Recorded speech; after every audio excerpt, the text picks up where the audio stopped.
Rack focus.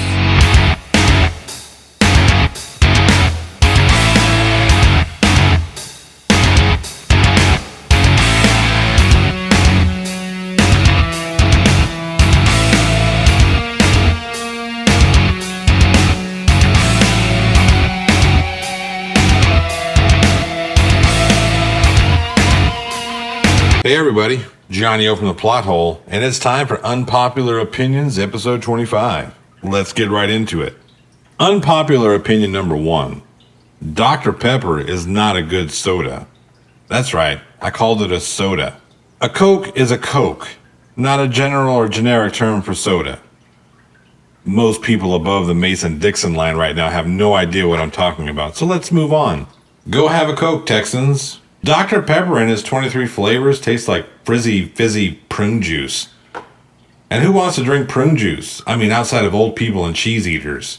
It's like the good doctor took everything that made a soda good, threw them out for 23 flavors of garbage, and added a whole bunch of sugar to it. I like sweet stuff, obviously, but these 23 flavors were not improved by the sugar. I don't think that's what Mary Poppins had in mind when she said a spoonful of sugar. Folks, drink what you like. Just don't tell me that Dr. Pepper is God's gift to soda, because it isn't. It's poop in a can. Unpopular opinion number 2. I like my women with a more natural look. Now, I know this sounds terrible coming from someone like me. Who am I to pass judgment on what a woman should or shouldn't do? I'm nobody. But I ran out of material for this one, so here we go. First off, let me say this. You do you. If you want to wear 10 pounds of face paint, then wear 10 pounds of face paint. No one is under any obligation of anything to impress me. Look at me.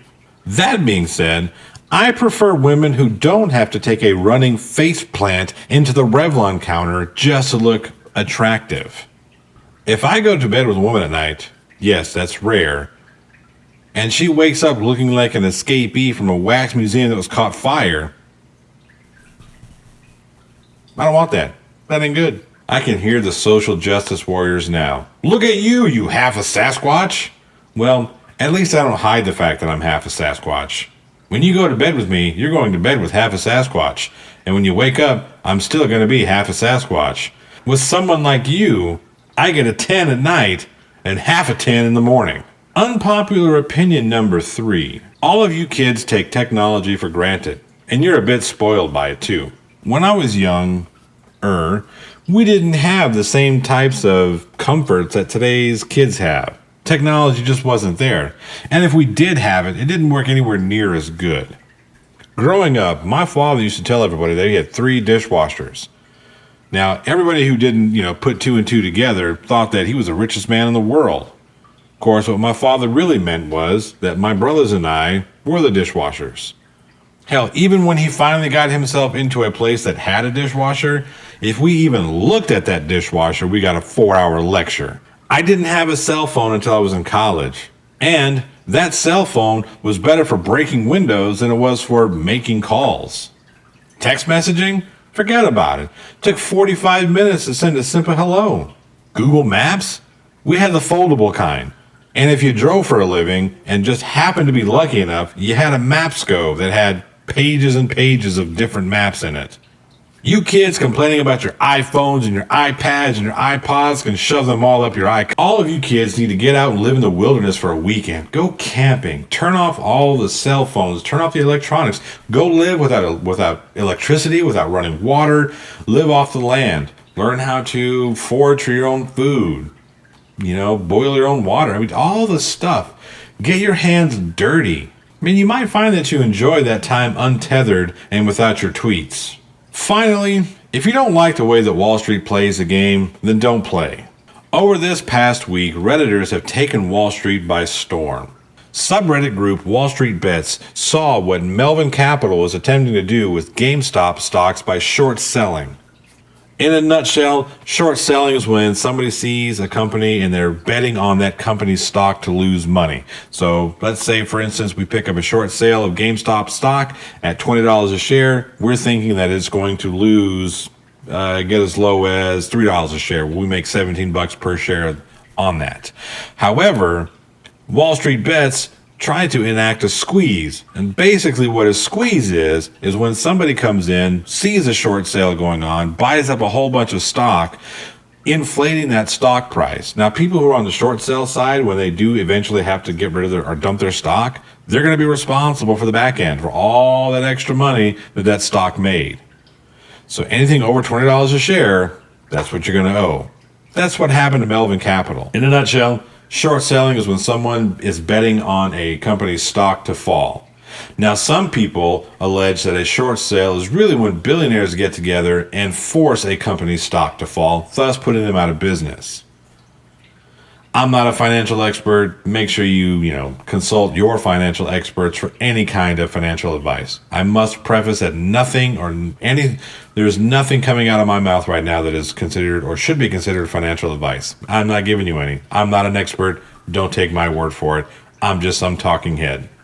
I get what these subredditors were upset about. And also, I don't like it when Wall Street does these types of things like short selling. Nor do I like billionaires keeping billionaires billionaires. But the only people who are going to feel the real pinch are going to be the little guys like me who have at least a portion of their 401k or their retirement funds in these hedge funds. I'm in no way, shape, or form defending the 1%. In fact, I hope that this move actually does evoke some sort of real change in order to level a playing ground for the little guys like me and like you who have our retirement funds in the hands of some greedy billionaire. But as we've seen, so far the only ones that have been affected are us little guys. We're limited in what we can do with our stocks now. Robinhood is limiting how many stocks you can buy of GameStop and how many you can sell. And there's talk that they're going to do that with other short sold stock, if that's how you call it. Melvin may have temporarily lost billions of dollars, but as we've discussed and seen before, billionaires are going to keep billionairing. I mean, those billionaires have insurance to cover these types of losses. We don't. And I get the whole for the greater good sentiment. Just don't do that with my money. Don't gamble my future with my money without at least giving me a heads up about the whole operation in the beginning, so I can have an opportunity to voice my concerns and voice my opinions on whether we should or shouldn't be trying to attempt this. I mean, Robinhood gave the money that he stole back to the people whom it was overtaxed. Are you guys going to do that when it turns out that my retirement fund is gone? Are you guys going to make me whole again when you turn around and sell your futures or sell your stocks in GameStop, making millions and millions of dollars? Are you going to give me my retirement fund back? Yes, I understand the casino-like nature of the stock market. I don't think Wall Street bets did. In the casino, the house always wins. I mean, unless it's a Trump-run casino. All right, everyone, that's Unpopular Opinions, episode 25. If you enjoyed today's show, please give me a thumbs up. Thumbs down is perfectly okay, too. If you'd like to support the channel, you can do so in many ways. You can become a channel member, you can buy some Plot Hole merchandise, or you can go to www.patreon.com/theplothole1. That's the number 1, not the loneliest number you can ever do. I'll tell that joke until I get to 50 patrons. We're sitting at 28 right now. For as little as $1 a month, you too can become a Plot Hole producer and stop me from telling a terrible joke. Now, PhD Tony says that's extortion, and I can't disagree with him. If you wish to support the channel, but you can't do so monetarily, I completely understand. A simple like, share, and subscribe. Tickle that notification bell too. That's all the support that I really need. Do leave me a comment down below with your unpopular opinions. That way you could possibly be featured in the upcoming compilation episode. I'm not sure roughly when that's going to hit. Maybe 3 months from now, so I can compile a bunch of good ones, but you never know. All right, everybody, I'm Johnny O, and remember, keep your opinions unpopular, baby.